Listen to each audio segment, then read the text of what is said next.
സമൂഹത്തെ ചികിത്സിച്ച ഭിഷഗ്വരൻ ഡോക്ടർ പൽപുവിന്റെ ജീവിതം. 19-ാം നൂറ്റാണ്ടിന്റെ അവസാനകാലം. ജാതിവ്യവസ്ഥയും ഐത്തവും തിരുവിതാംകൂറിനെ ഇരുളിലാക്കിയിരുന്ന നാളുകൾ.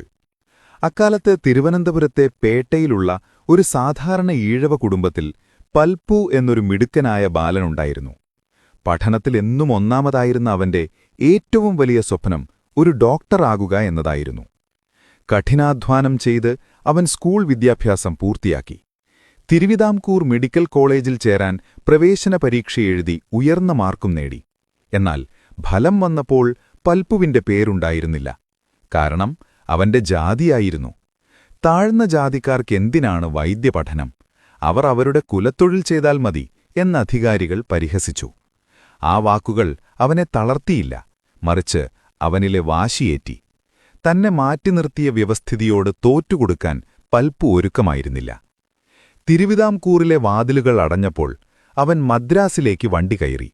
കൊടിയ ദാരിദ്ര്യത്തിലും പട്ടിണിയിലും പഠിച്ച് അവൻ LMS ബിരുദം നേടി. അവിടെയും നിന്നില്ല. പിന്നീട് ഇംഗ്ലണ്ടിൽ പോയി കേംബ്രിഡ്ജ് സർവകലാശാലയിൽ നിന്നും ഉന്നത മെഡിക്കൽ ബിരുദങ്ങളും കരസ്ഥമാക്കി. അങ്ങനെ ആ പഴയ പേട്ടക്കാരൻ പൽപു ഇംഗ്ലീഷ് മരുന്നുകൾ ഹൃദിസ്ഥമാക്കിയ ഡോക്ടർ പൽപുവായി മാറി. പഠനം കഴിഞ്ഞ് വലിയ പ്രതീക്ഷകളോടെ സ്വന്തം നാട്ടിൽ തിരിച്ചെത്തിയെങ്കിലും ജാതിയുടെ പേരിൽ തിരുവിതാംകൂർ സർക്കാർ വീണ്ടും അദ്ദേഹത്തിന് ജോലി നിഷേധിച്ചു. നിരാശനാകാതെ അദ്ദേഹം മൈസൂരിലേക്ക് പോയി. അവിടുത്തെ സർക്കാർ അദ്ദേഹത്തിന്റെ കഴിവ് തിരിച്ചറിഞ്ഞ് ജോലി നൽകി. താമസിയാതെ മൈസൂരിൽ പ്ലേഗ് എന്ന മഹാമാരി പടർന്നുപിടിച്ചു.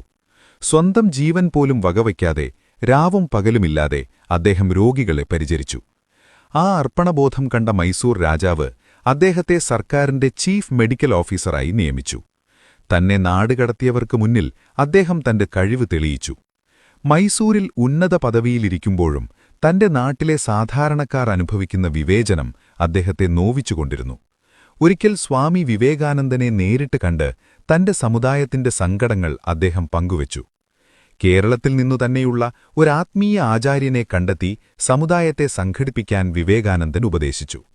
ആ ഉപദേശപ്രകാരം അദ്ദേഹം ശ്രീനാരായണ ഗുരുവുമായി ചേർന്ന് പ്രവർത്തിക്കാൻ തുടങ്ങി. പിന്നാക്കക്കാർക്ക് സർക്കാർ ജോലി നിഷേധിക്കുന്നതിനെതിരെ 13,176 പേരെക്കൊണ്ട് ഒപ്പുവിടുവിച്ച് തിരുവിതാംകൂർ മഹാരാജാവിന് ചരിത്രപരമായ ഈഴവ മെമ്മോറിയൽ സമർപ്പിച്ചത് ഡോക്ടർ പൽപുവിന്റെ നേതൃത്വത്തിലായിരുന്നു. 1903-ൽ SNDP യോഗം സ്ഥാപിക്കുന്നതിലും അദ്ദേഹം നിർണായക പങ്കുവഹിച്ചു. മനുഷ്യന്റെ ശരീരത്തിലെ അസുഖങ്ങൾ മാത്രമല്ല, ഒരു സമൂഹത്തെ ഒന്നാകെ കാർന്നു തിന്നുകൊണ്ടിരുന്ന അന്ധവിശ്വാസങ്ങളെയും ജാതിവ്യവസ്ഥയെയും ചികിത്സിച്ച വലിയൊരു ഡോക്ടറായിരുന്നു അദ്ദേഹം. തനിക്കു മുന്നിൽ വാതിലുകൾ കൊട്ടിയടച്ച സമൂഹത്തിനു മുന്നിൽ ഒരു വലിയ പ്രകാശമായി അദ്ദേഹം കത്തിജ്വലിച്ചു.